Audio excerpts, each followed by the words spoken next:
Hello everyone, আশা করি আপনারা ভালো আছেন। আজকে আপনাদেরকে তৈরি করে দেখাবো মালাই কদম। এটা আমার একটা নিজস্ব রেসিপি। আশা করি আপনারা সবাই পছন্দ করবেন এই রেসিপিটা। খেতে দারুণ মজা আর খুবই সহজে আপনারা তৈরি করে নিতে পারবেন বাসায় এই রেসিপিটা। তো চলুন আমি কেমন করে এই মালাই কদমটা তৈরি করছি তো আপনাদের সাথে শেয়ার করি। রসমালাই যেভাবে করে তৈরি করে ঠিক একইভাবেই এই মালাই কদমটা তৈরি করতে হবে। তো প্রথমে আমি এখানে একটা ডিম নিয়েছি। ডিমটাকে আমি ভালো করে ফেটিয়ে নিচ্ছি। দেখুন এভাবে করে ফেটিয়ে নিতে হবে সুন্দর করে।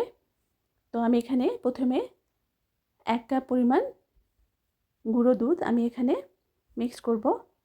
এরপরে আমি এখানে দিচ্ছি 1 চামচ বেকিং পাউডার, 1 চামচ ময়দা। ভালো করে দেখুন আমি মিক্স করে নিচ্ছি সব ইনগ্রেডিয়েন্টসগুলো। এরকম করে ভালো করে মিক্স করে নিতে হবে। তো মিক্স করে নেওয়ার পরে আমি এখানে ওই ডিম যে ফেটিয়ে রেখেছি ওটার সাথে মিক্স করব। তো ভালো করে নেড়ে চেড়ে মিক্স করতে হবে। তো আমরা ডিমের সাথে এই এই যে ইনগ্রিডিয়েন্টসগুলো আমি মিক্স করছি দেখুন, যদি কম হয় এখানে আরও পরিমাণ গুঁড়া দুধ অ্যাড করতে হবে। অবশ্যই গুঁড়া দুধটা অ্যাড করবেন, কারণ যদি আমরা এখানে ময়দা বা বেকিং পাউডার বেশি দেই তাহলে একদম বেশি শক্ত হয়ে যাবে, হার্ড হয়ে যাবে। এই কারণে আমাদেরকে গুঁড়া দুধটাই অ্যাড করতে হবে। তো আমি একটু একটু করে অ্যাড করছি, যেহেতু ডোটা দেখুন একদম নরম হয়ে আছে। যতক্ষণ পর্যন্ত ডোটা একদম ভালো করে ময়দার মিশ্রণের সাথে দুধের মিশ্রণের সাথে একদম ঠিকভাবে অ্যাড হচ্ছে না, ততক্ষণ পর্যন্ত আমাদেরকে এখানে অল্প অল্প করে গুঁড়া দুধ দিয়ে মিক্স করে নিতে হবে। আমি আরেকটু দিলাম। তো আপনারা বুঝতে পারবেন, ডিমটার ছোটো থেকে ডিম নেবেন, বেশি বড় ডিম হলে তো আপনাদের এখানে দুধের পরিমাণ বাড়িয়ে দিতে হবে। তো এখানে আমি 1 কেজি পরিমাণ দুধ নিয়ে জাল করে নিচ্ছি দেখুন ভালো করে। আর এক সাইডে আমি ওই ডো বানাবার খামিটা রেখে দিয়েছি। তো এখন আমি এখানে এলাচ দানা গুঁড়ি করে রেখেছিলাম আগে থেকে, এই এলাচ দানার গুঁড়িটা আমি এখানে দিয়ে দিলাম। আসলে আপনারা এই ভুলটা করবেন না, এলাচ দানার গুঁড়ি দেবেন না, এখানে ভ্যানিলা এসেন্স অথবা গোটা এলাচ দেবেন।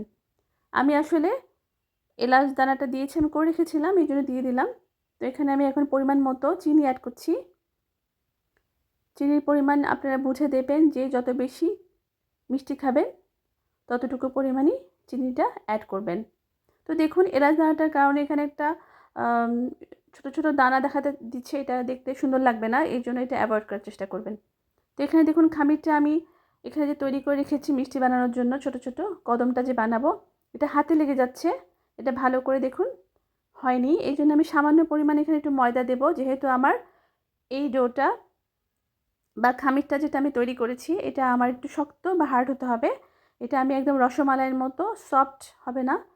রসমালাই তৈরি করার জন্য যে আমরা খামিরটা তৈরি করি ওটা একদম এত বেশি মাখানো যাবে না, এটা হালকাভাবে আলতোভাবে চামচ দিয়ে মাখাতে হবে। কিন্তু আমরা যে এই কদমের যে খামিরটা বা ডোটা তৈরি করেছি এটা একটু শক্ত হতে হবে, যেহেতু এটা আমি কদম ফুলের মতো তৈরি করছি। দেখুন এতক্ষণ লেগে যাচ্ছিলো, এখন সামান্য একটু তেল দিয়ে আমি গোল গোল করে সুন্দর করে ছোটো ছোটো মিষ্টিগুলো তৈরি করে নিয়েছি ঠিক কদম ফুলের মতো করে। এখন আমি দেখুন এখানে চুলোয় ভালো করে জাল দিয়ে দিয়ে দুধটাকে অনেকটুকু কমিয়ে নিয়ে এসেছি। আমাদেরকে মালাই কদম তৈরি করতে হলে অবশ্যই দুধটাকে একদম পুরো ঘন করে ফেলতে হবে।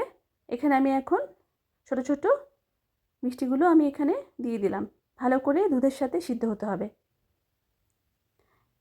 দেখুন কি সুন্দর এখানে সিদ্ধ হচ্ছে, কিন্তু এগুলো একদম রসমালাইয়ের মতো টোপলা টোপলা করে ফুলে উঠবে না, এগুলো এরকমই থাকবে, ছোট ছোটই থাকবে।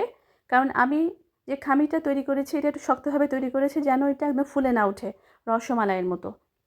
যেহেতু এটা আমার অনেকক্ষণ চুলোয় রাখতে হবে, একদম দুধটাকে এই যে দেখছেন যে ক্রিম কালার হয়েছে, দুধটাও আমার এরকম ক্রিম কালারের হয়ে যাবে। তো আমি অনেকক্ষণ ধরে জাল দেব।